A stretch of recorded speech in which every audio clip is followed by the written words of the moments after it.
Shalom, saudara dan saudari yang terkasih dalam Tuhan kita Yesus Kristus. Marilah kita luangkan waktu beberapa menit untuk berkencan dengan Tuhan saat ini, agar dari hari ke hari kita semakin dekat dengan Tuhan, sehingga hidup kita semakin diberkati dan menjadi berkat. Pembacaan dari Injil Matius bab 5 ayat 9. Berbahagialah orang yang membawa damai, karena mereka akan disebut anak-anak Allah. Demikianlah sabda Tuhan. Terpujilah Kristus.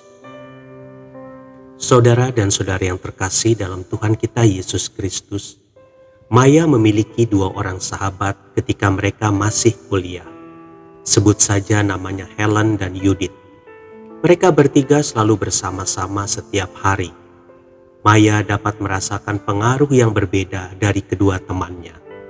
Perbedaan itu terletak pada kebiasaan mereka.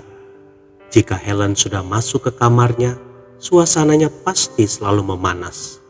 Melihat dia berjalan dari kejauhan, Maya sudah dapat memastikan bahwa kedatangannya pasti disertai dengan berita-berita yang akan membuat kuping dan hatinya menjadi panas. Helen suka bercerita, sehingga seringkali Maya merasa terganggu ketika sedang belajar atau mengerjakan tugas-tugas kuliah. Topik ceritanya berkisar pada kelemahan dan kejelekan orang lain. Helen juga tidak pernah lupa menyampaikan perkataan-perkataan negatif orang lain terhadap Maya yang kalau ditanggapi pasti menimbulkan pertengkaran dan perselisihan antara Maya dengan orang yang mengatakannya. Setiap kali Maya memberikan reaksi negatif terhadap Helen, seperti marah, Helen kelihatannya senang. Maya melihat ini sebagai suatu sikap dan kebiasaan yang tidak baik di dalam diri Helen, sehingga ia pernah menegurnya mengenai hal ini. Lain halnya dengan Judith. Dia mempunyai kebiasaan yang jauh berbeda dengan Helen. Kata-kata Judith seperti aliran air yang menyejukkan. Judith selalu berusaha menciptakan suasana yang penuh damai dengan perkataan-perkataannya. Ya sudahlah, mungkin dia tidak sengaja, atau barangkali ia tidak bermaksud seperti itu. Mendengar kata-kata Judith yang demikian, mau tidak mau hati Maya merasa lebih tenang. Melalui persahabatannya dengan Judith, Maya belajar bagaimana menjadi pembawa damai bagi orang-orang di sekelilingnya.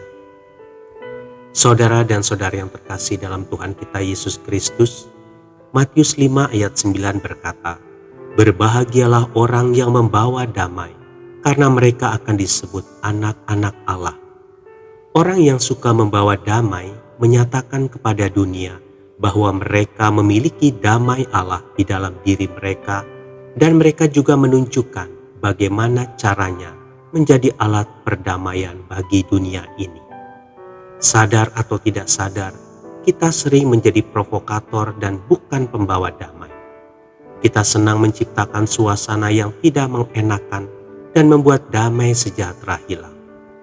Mungkin juga kita merasa puas ketika yang satu membenci yang lain dan kita tidak berusaha menengahi serta meredam masalah yang ada.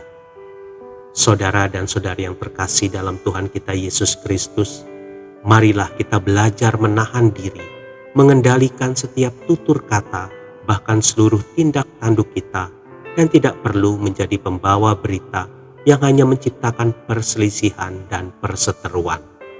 Tuhan menginginkan kita menjadi alat pendamaian yang senantiasa memancarkan damai Kristus melalui sikap hidup dan tindakan kita. Tuhan Yesus memberkati. Marilah kita berdoa dalam nama Bapa dan Putra dan Roh Kudus. Amin. Tuhan Yesus, aku rindu menjadi pembawa damai-Mu di tengah-tengah dunia ini, agar dimanapun aku berada, semua orang merasa tenang dan damai. Amin. Dalam nama Bapa dan Putra dan Roh Kudus. Amin.